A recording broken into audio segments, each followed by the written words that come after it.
और उसके बाद वो जंगल एक बार फिर से सुमन की चीखों से गूंज उठा। लेकिन आज की रात सुमन की चीखों को सुनने वाला वहां पर कोई भी नहीं था।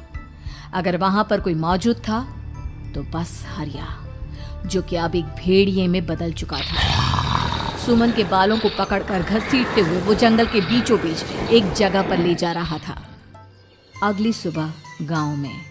अरे भाई, पता नहीं क्या बात है, अपने गांव का हरिया किसान और उसकी पत्नी सुमन दोनों गायब हैं। दोनों का कोई अता पता नहीं। अरे कैसी बातें कर रहे हो भाई, ये कब हुआ है?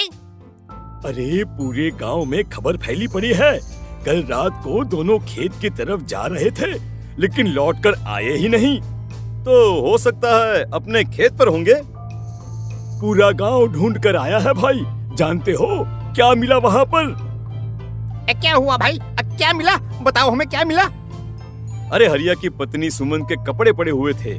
शरीर का एक एक कपड़ा फटा हुआ झोपड़ी के बाहर पड़ा था, लेकिन दोनों पति पत्नी का कोई पता ठिकाना नहीं था।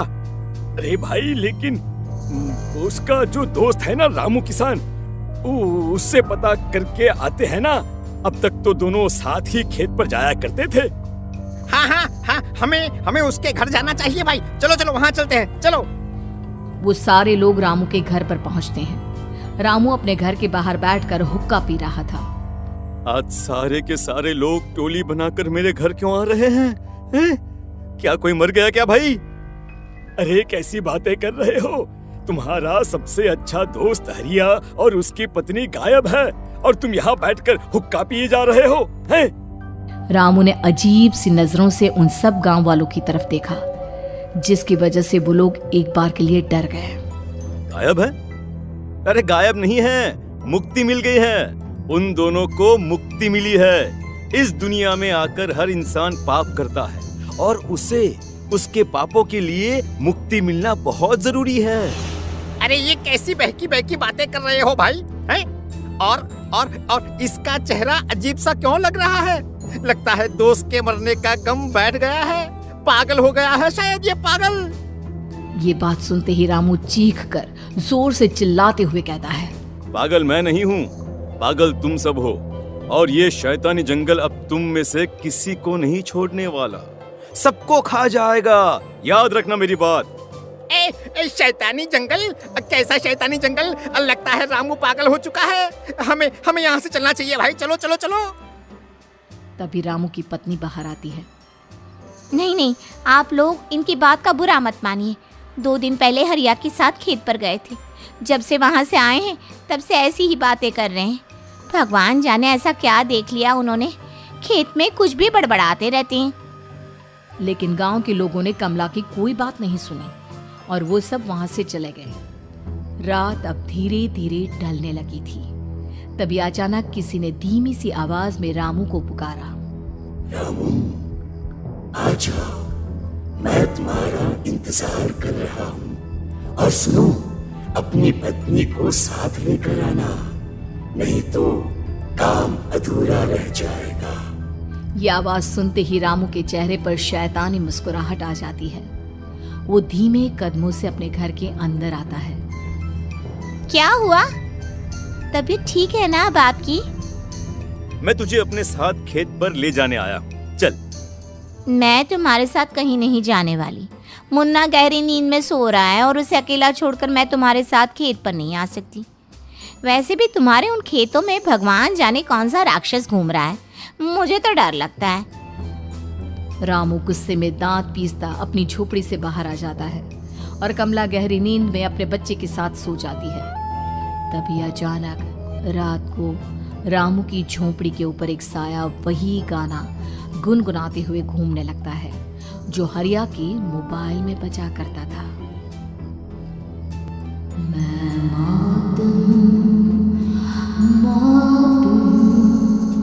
मौत जो पसरी है चारों,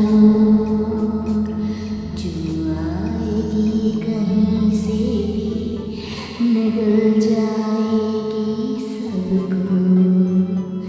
मैं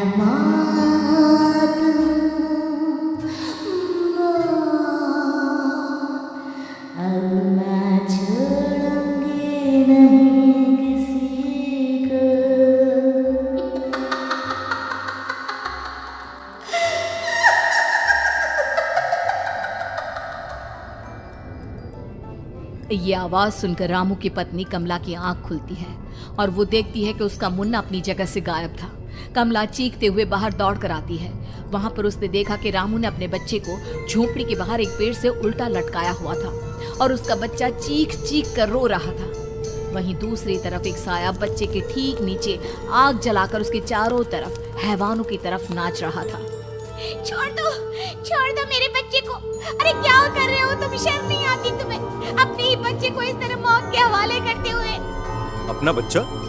किसने कहा ये मेरा बच्चा है?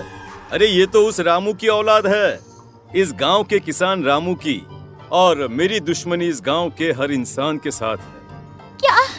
कैसी बात कर रहे हो तुम? और ये औरत कौन है? ये मेरे बच्चे को खा जाएगी।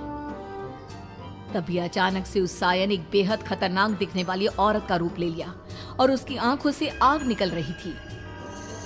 सही पहचाना तूने। मैं तेरे बच्चे को खा जाऊंगी।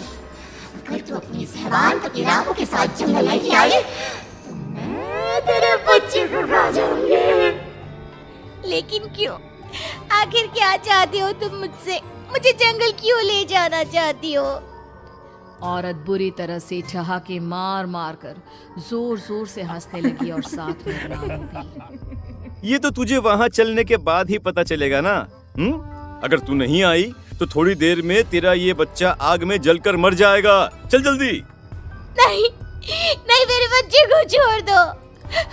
तुम जहाँ कहोगे मैं तुम्हारे साथ चलने के लिए तैयार हूँ। और उसके बाद उस बच्चे को झोपड़ी में लिटाकर आगे आगे वो साया चल रहा था और उसके पीछे पीछे रामू अपनी पत्नी के बाल पकड़कर उसे घसीटते हुए जंगल की तरफ ले गया। जंगल में जाने के बाद कितनी खूबसूरत हो तुम। आज की रात बस तुम और मैं एक दूसरे के साथ रहेंगे। मुझे तुमसे बहुत डर लग रहा है। तुम्हें क्या हो गया है? तुम तो बिल्कुल ठीक थे।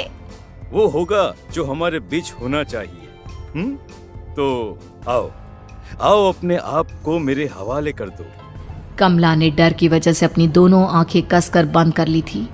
रामू ने बुरी तरह से चीख कर कमला से कहा, आंखें खोलो अपनी और मेरी तरफ देखो। कमला ने जैसे ही अपनी आंखें खोली उसने देखा कि रामू एक खतरनाक खूनी हैवान में बदल चुका था। कौन हो तुम? जाने दो मुझे। क्या चाहते हो मुझसे? वही जो एक आदमी एक औरत से चाहता है। मैं तुम्हारा पति रामू नहीं बल्कि इस जंगल का एक भेड़िया हूँ और आज की रात तुम्हारे खून से अपनी प्यास बुझा जाऊं। और उसके बाद वो जंगल कमला की दर्दनाक चीखों से गूंज उठा। अगली सुबह कमला के कपड़े भी जंगल में उसी तरह पाए गए जैसे कि सुमन के पाए गए थे। इस घटना के बाद पूरे गांव में दहशत का माहौल था। अपने माँ बाप की मौत और गांव में हो रहे इस तरह की घटनाओं की खबर सुनकर किशन शहर से गांव लौट आया था। अपने माँ बाप की बेदर्द मौत की वजह से वो बहुत परेशान था। तभी अचानक उसे अपने घर में खाट के नीचे पड़ा हुआ वो मोबाइल फोन मिला जो उसने अपने पापा हरिया को गिफ्ट किया था। अरे कितने प्यार से पापा के लिए मोबाइल फोन लेकर आया था।